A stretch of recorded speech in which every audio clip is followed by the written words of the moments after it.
नमस्ते दोस्तों, welcome back to the Shreyas entertainment box. आप सभी मुझे इंस्टाग्राम और फेसबुक पेज पर भी फॉलो कर सकते हैं। लिंक मेंशन्ड है डिस्क्रिप्शन बॉक्स में। अब आते हैं आज के वीडियो पर। आज हम बात करेंगे शर्लॉक के सीज़न 4 के एपिसोड 3 के बारे में, जो इस सीज़न या सीरीज़ का आखिरी एपिसोड है, जिसका नाम है द फाइनल प्रॉब्लम। अगर आपने पिछले सीजन्स या एपिसोड नहीं देखे तो पहले उसे देख लें। प्लेलिस्ट की लिंक ऊपर कार्ड में मिल जाएगी। इस एपिसोड के शुरुआत में हम देखते हैं एक छोटी सी बच्ची को जो प्लेन में है और अपनी माँ को उठा रही है, लेकिन उसकी माँ के साथ साथ बाकी सारे पैसेंजर्स और पायलट बेहोश थे। तब एक पैसेंजर के फ़ोन पर कॉल आता है और वो फ़ोन उठाती है। उसे एक आदमी की आवाज़ आती है जो कहता है, मेरा नाम है जिम मोरियार्टी, फाइनल प्रॉब्लम में स्वागत है। अब हम देखते हैं माइक्रॉफ्ट को, जो अपने घर पर बैठे एक पुरानी मूवी देख रहे थे। फिर अचानक स्क्रीन पर माइक्रॉफ्ट के बचपन का फुटेज प्ले होता है और एक मैसेज लिखा हुआ आता है, आई एम बैक। माइक्रॉफ्ट घबरा कर कमरे से बाहर आते हैं और एक बच्ची की बोलने की आवाज़ आती है। फिर माइक्रॉफ्ट एक बच्ची को सीढ़ियों से ऊपर भागते हुए देखते हैं और उसका पीछा करते हैं, ऊपर चले जाते हैं। वहाँ माइक्रॉफ्ट को एक क्लाउन दिखता है। वो क्लाउन वहाँ पर रखे हुए तलवार को उठाकर माइक्रॉफ्ट को चैलेंज करता है और हमला कर देता है। और तब माइक्रॉफ्ट नीचे भाग जाते हैं और दरवाजे खोलने की कोशिश करते हैं, पर सब लॉक थे। माइक्रॉफ्ट काफ़ी डर गए थे और तब लाइट्स जल जाते हैं और शर्लॉक और डॉक्टर वॉटसन माइक्रॉफ्ट के सामने आते हैं। शर्लॉक ने ये सब कुछ जानबूझकर किया था ताकि डराकर शर्लॉक माइक्रॉफ्ट से अपनी सीक्रेट सिस्टर यूरोस के बारे में सब कुछ जान ले। डॉक्टर वॉटसन निकलते वक्त माइक्रॉफ्ट से बेकर स्ट्रीट आने को कहते हैं और ये भी बताते हैं कि माइक्रॉफ्ट कभी यूरोस की सच्चाई नहीं बताते अगर उनको इस तरह के डरावने सिचुएशन में डाला ना जाता तो। माइक्रॉफ्ट अगले दिन बेकर स्ट्रीट पहुंच जाते हैं। शर्लॉक माइक्रॉफ्ट से यूरोस के बारे में बताने को कहते हैं। माइक्रॉफ्ट कहते हैं यूरोस शर्लॉक और माइक्रॉफ्ट दोनों से बहुत ज़्यादा इंटेलिजेंट और प्रतिभाशाली है। शर्लॉक पूछते हैं उनको यूरोस के बारे में कुछ भी याद क्यों नहीं था। माइक्रॉफ्ट कहते हैं यूरोस ने बचपन में एक बार अपना हाथ काट लिया था क्योंकि वो ये देखना चाहती थी कि उसके मसल्स कैसे काम करते हैं। फिर एक दिन यूरोस ने शर्लॉक के डॉग रेड बियर्ड को मार दिया था, जिसके बारे में आज तक पता नहीं चला। तब शर्लॉक को अपने बचपन की याद आने लगती है कि कैसे शर्लॉक अपने एंसेस्टर के घर पर जाते थे और ग्रेव के पास बैठकर बुक्स पढ़ते थे और अपने डॉग रेड बियर्ड के साथ खेला करते थे। और एक दिन यूरोस कुछ अजीब ड्राइंग्स बना रही थी और उसने अपने घर में आग लगा दिया था। इसके बाद यूरोस को कहीं और भेज दिया गया था, लेकिन उनके माता पिता को बताया गया कि यूरोस मर चुकी है। डॉक्टर वॉटसन पूछते हैं यूरोस को कहाँ भेजा गया था। तब माइक्रॉफ्ट बताते हैं एक शेरनफर्ड नाम के जगह पर, जो कि एक आइलैंड है और हाई सिक्योरिटी एरिया भी, जो माइक्रॉफ्ट के निगरानी में है। माइक्रॉफ्ट कहते हैं यूरोस एक दिन के लिए भी वहाँ से बाहर नहीं निकली है और तब अचानक कमरे में एक ड्रोन आ जाता है। माइक्रॉफ्ट कहते हैं ये एक बॉम्ब है और उसमें मोशन सेंसर लगा हुआ है। अगर किसी ने भी अपने जगह से हिलने की कोशिश की तो ब्लास्ट हो जाएगा। तीनों फिर एक प्लान बनाते हैं। माइक्रॉफ्ट दरवाजे से होते हुए नीचे चले जाएंगे। शर्लॉक और डॉक्टर वॉटसन खिड़की से बाहर जंप करेंगे और वो लोग वैसा ही करते हैं और अपने आप को बचा लेते हैं। अब शर्लॉक और डॉक्टर वॉटसन एक बोट को हाईजैक कर लेते हैं और शेरनफर्ड चले जाते हैं। शेरनफर्ड के हेड ऑफ सिक्योरिटी को उस बोट के बारे में अलर्ट मिल जाता है और एक दूसरे ऑफिसर को फ़ोन करते हैं। तब पता चलता है बेकर स्ट्रीट के ब्लास्ट के बाद माइक्रॉफ्ट हॉस्पिटल में एडमिट हैं और बेहोश भी। शर्लॉक और डॉक्टर वॉटसन मिसिंग हैं।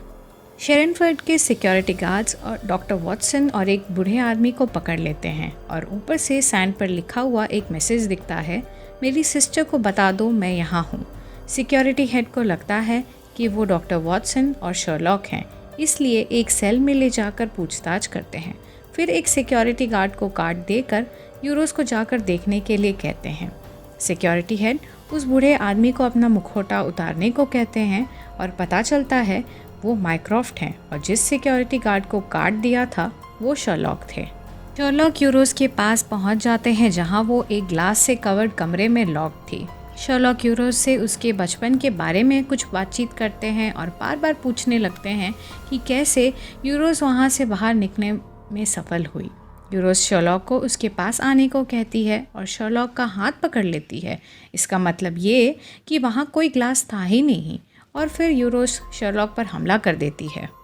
दूसरी तरफ माइक्रॉफ्ट और डॉक्टर वॉटसन यूरोज के साइकेट्रिक सेशंस के वीडियो देख रहे थे और सिक्योरिटी हेड कहते हैं यूरोज से किसी को मिलने नहीं दिया जाता है क्योंकि जो भी यूरोज के कांटेक्ट में आता है वो उसकी बातों में आ जाता है और उसके ही इशारों पर चलने लगता है। और एक घटना याद करके कहते हैं कि एक दिन एक स्टाफ यूरोज के कमरे में गया था और उसके बाद उसने खुद को और अपनी पूरी फैमिली को मार दिया था। डॉक्टर वॉटसन को एहसास होता है कि वीडियो में जो दूसरा आवाज़ है वो उसी सिक्योरिटी हेड का है और यूरोज ने उसे भी अपने बातों से कंट्रोल कर लिया होगा। माइक्रॉफ्ट और डॉक्टर वॉटसन वहाँ से निकलने की कोशिश करते हैं लेकिन सिक्योरिटी हेड अलार्म बजा देता है और गार्ड्स आकर उन दोनों को घेर लेते हैं। डॉक्टर वॉटसन सिक्योरिटी अलार्म के साथ एक आवाज़ सुनते हैं और समझ जाते हैं कि ये आवाज़ और किसी का नहीं बल्कि जिम मोरियार्टी का है और स्क्रीन पर मोरियार्टी दिखता है जिसमें वो कह रहा था डिड यू मिस मी और डॉक्टर वॉटसन को सर पर वार करके बेहोश कर दिया जाता है। अब हम 5 साल पहले का फ्लैशबैक देखेंगे जब जिम मोरियार्टी उसी आइलैंड पर चॉपर से आता है। मोरियार्टी माइक्रॉफ्ट से पूछता है कि उसे वहाँ क्यों बुलाया गया है। माइक्रॉफ्ट कहते हैं मोरियार्टी यूरोज का क्रिसमस प्रेजेंट है। यूरोज ने ब्रिटिश गवर्नमेंट को कई बार मदद किया है और बदले में वो मोरियार्टी से मिलना चाहती है। यूरोज मोरियार्टी से अकेले में बात करती है और देखकर ऐसा लगता है कि वो उसे भी अपने कंट्रोल में करना चाहती थी। अब हम कहानी को प्रेजेंट में देखेंगे जब माइक्रॉफ्ट, शर्लॉक, डॉक्टर वॉटसन और सिक्योरिटी हेड एक ग्लास रूम में बंद थे और तब उन्हें उसी बच्ची की आवाज़ आती है जो प्लेन में थी और कहती है कि उसका प्लेन क्रैश होने वाला है और यूरोज फ़ोन कट कर देती है। यूरोज फिर टीवी स्क्रीन पर दिखने लगती है और मोरियार्टी का वीडियो भी प्ले होने लगता है। यूरोज कहती है मेरे कहने पर मोरियार्टी ने उसे ऐसे बहुत सारे ऑडियो और वीडियो क्लिप्स भेजे थे मरने से पहले। शर्लॉक उस बच्ची से बात करना चाहते थे लेकिन यूरोज कहती है पहले हम एक गेम खेलेंगे। यूरोज सिक्योरिटी हेड की वाइफ को दिखाती है जिसे बांध कर रखा गया था और कहती है उसे बचाने का एक ही तरीका है, माइक्रॉफ्ट या डॉक्टर वॉटसन में से कोई एक सिक्योरिटी हेड को गोली मार देगा। डॉक्टर वॉटसन सिक्योरिटी हेड को गोली मारने जाते हैं लेकिन वो गोली नहीं चला पाते। सिक्योरिटी हेड अपनी वाइफ को बचाने के लिए डॉक्टर वॉटसन से गन छीनकर खुद को गोली मार लेते हैं। यूरोज कहती है उसके अनुसार गोली नहीं चली इसलिए सिक्योरिटी हेड की वाइफ को भी गोली मार देती है। फिर शर्लॉक को गन लेने को कहती है और एक सीक्रेट दरवाज़ा खुल जाता है। वो एक दूसरे कमरे में पहुंच जाते हैं। शर्लॉक फिर से उस बच्ची की आवाज़ सुन पाते हैं और कुछ देर बात करते हैं लेकिन फ़ोन कट हो जाता है। अब यूरोज के दूसरे गेम की बारी थी। वहाँ एक एनवेलप था। यूरोज कहती है कि एक आदमी को राइफल से शूट किया गया था और मर्डर के 3 सस्पेक्ट्स थे, नेथन, एलेक्स और हावर्ड, जो अपने भाई हैं, और वो गन भी था जिससे शूट किया गया था। शर्लॉक कहते हैं नेथन ने चश्मा पहना था, अगर वो शूट करता तो उसके ग्लासेस टूट जाते और उसके आंखों के आसपास चोट का निशान होता, जो नहीं था। मतलब नेथन ने शूट नहीं किया। यूरोज कहती है वो शर्लॉक का मदद कर सकती है। शर्लॉक पीछे मुड़कर देखते हैं तो वो 3 भाई रस्सी से लटक रहे थे। माइक्रॉफ्ट ये गेम खेलना नहीं चाहते थे लेकिन यूरोज कहती है उस बच्ची को बचाने के लिए ये गेम कंटिन्यू करना होगा। शर्लॉक कहते हैं हावर्ड शराबी है और उसके हाथ स्थिर नहीं रहते, इसलिए वो कभी भी सही निशाना लगा नहीं सकता और इसलिए मर्डरर है एलेक्स। सही जवाब देने के बाद भी यूरोज उन तीनों को पानी में गिरा देती है। फिर एक और दरवाज़ा खुल जाता है और तीनों एक दूसरे कमरे में आ जाते हैं जहाँ बीचों बीच एक कॉफिन रखा हुआ था। शर्लॉक फिर उस बच्ची से बात कर पाते हैं और वो कहती है उसे प्लेन से बाहर समंदर दिख रहा है और लाइट्स भी। माइक्रॉफ्ट कहते हैं प्लेन शहर से नज़दीक है इसलिए उसे समंदर में ही क्रैश करना होगा वरना बहुत लोगों की जान जाएगी। कॉफिन के लिड पर आई लव यू लिखा हुआ था। इसका मतलब ये था कि ये कॉफिन शर्लॉक से प्यार करने वाली एक लड़की का ये है। कुछ डिडक्शंस करने के बाद शर्लॉक और डॉक्टर वॉटसन समझ जाते हैं ये कॉफिन मॉली के लिए है। यूरोज कहती है मॉली के घर पर बॉम्ब लगा हुआ है और 3 मिनट के अंदर मॉली से आई लव यू कहलाना पड़ेगा। शर्लॉक मॉली से बात करते हैं, लेकिन मॉली इस बात को कहने से मना कर देती है क्योंकि शर्लॉक ने पहले कभी भी मॉली की बात पर ध्यान नहीं दिया। लेकिन शर्लॉक किसी भी तरह से मॉली को मना लेते हैं और मॉली आई लव यू कह देती है। यूरोस कहती है उसने मॉली के घर कोई बॉम्ब नहीं लगाया था, लेकिन ऐसा करके शर्लॉक ने मॉली की फीलिंग्स को हर्ट किया है। अब वो तीनों अगले कमरे में जाते हैं। यूरोस कहती है शर्लॉक को डॉक्टर वॉटसन या माइक्रॉफ्ट दोनों में से किसी एक को मारना होगा, लेकिन शर्लॉक ऐसा नहीं कर पाते और खुद पर गन पॉइंट कर लेते हैं और गोली चलाने ही वाले थे तब तक एक कील शर्लॉक के सर पर लग जाता है और वो बेहोश हो जाते हैं। कुछ घंटों बाद जब उन्हें होश आता है वो एक बंद कमरे में थे। शर्लॉक डॉक्टर वॉटसन की आवाज़ सुन पा रहे थे जो एक कुएं में थे जिसमें कुछ हड्डियां मिलती है। शर्लॉक को लगता है वो उनके डॉग रेड बियर्ड की होगी और बोल भी मिलता है जिस पर रेड बियर्ड लिखा हुआ था। शर्लॉक समझ जाते हैं कि वो कोई कमरा नहीं बल्कि एक ढांचा है और उसे गिरा देने के बाद अपने एंसेस्टर के घर को देख पाते हैं। शर्लॉक घर में जाते हैं और एक स्क्रीन पर यूरोस आती है और कहती है शर्लॉक कभी भी कोई डॉग नहीं था।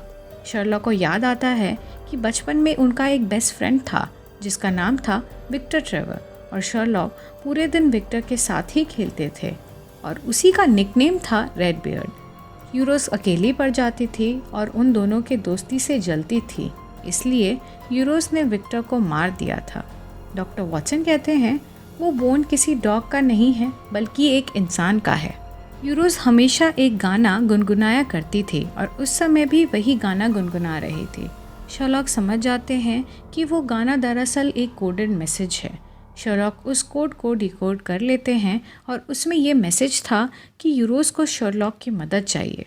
शर्लॉक तुरंत घर में वापस आते हैं और एक कमरे में जाते हैं जहाँ यूरोस बैठी हुई थी। यूरोस कहती है कि बचपन से ही उसे सभी लोगों से दूर रखा गया है और जब भी वो अपनी आंखें बंद करती है तब अपने आप को एक प्लेन में देखती है जो क्रैश होने वाला था और जो इस बच्ची को हम प्लेन में देखते हैं वो दरअसल बस एक दिमागी कल्पना है यूरोस का। शर्लॉक यूरोस से कहते हैं वो उसके साथ हैं और उसे घर भी ले जाएंगे। यूरोस इमोशनल होकर डॉक्टर वॉटसन का लोकेशन बता देती है। कुछ ही देर में लेस्ट्राड और बाकी पुलिस वाले आकर यूरोस को ले जाते हैं। लेस्ट्राड बताते हैं कि माइक्रॉफ्ट ठीक हैं और शेरनफर्ड में हैं। यूरोस को वापस शेरनफर्ड के सेल में भेज दिया जाता है। माइक्रॉफ्ट अपने पेरेंट्स को यूरोस के ज़िंदा होने की खबर देते हैं और वो दोनों बहुत नाराज़ हो जाते हैं। शर्लॉक यूरोस से अब रेगुलरली मिलने जाते थे पर कुछ बात नहीं करते थे, बस वायलिन प्ले करते थे साथ में।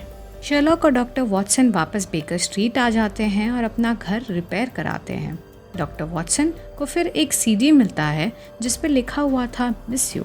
उसमें मेरी का एक रिकॉर्डेड मैसेज था जो डॉक्टर वॉटसन को शर्लॉक के साथ काम करने और अपने एडवेंचर्स कंटिन्यू करने के लिए एनकरेज करती है। और इसी के साथ ये एपिसोड और सीरीज़ यहीं ख़त्म होता है। तो दोस्तों, thanks for watching my video. अगर आपको सीरीज़ से रिलेटेड किसी भी तरह के सवाल हो या फिर दूसरे सीरीज़ के एक्सप्लेनेशन देखने के रिक्वेस्ट हो तो मुझे कमेंट सेक्शन में लिख कर ज़रूर बताएं। So guys, please stay tuned and don't forget to like, subscribe and share. Bye bye.